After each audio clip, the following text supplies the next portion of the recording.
Hello guys and welcome back to this channel, where today guys I'll be showing you how to create help center help desk in Shopify.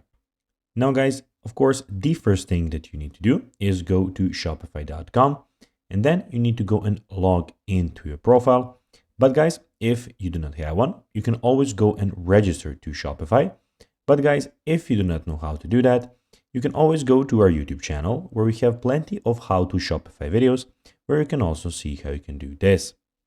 Now guys, that we got that out of the way, let's see what we actually have in front of us here. So as you can see here, we have the Shopify store that I have created, and here we have some options. So basically on the left side of the screen, we have the home button, we have the orders, we have the products, we have the customers, we have the content, analytics, marketing, and discounts of this store. Also, we have the sales channels where we have the online store and the points of sale. Also, we have the add applications where you can go and add some of the applications. And in the bottom left corner, we have the settings where you can find all of the settings about your account.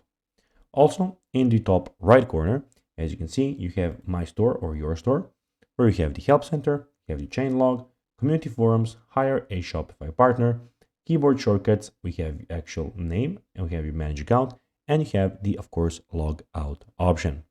Now guys, let's see how you can actually go and create a help center help desk in Shopify.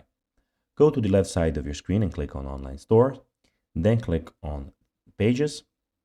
Here then you can go and add a new page, which will in the top right corner, as you can see, which will be the help center page, and you can name it like that.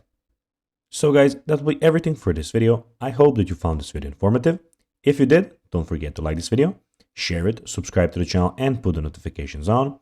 And guys, as always, I'll be seeing you in the next video. Bye guys.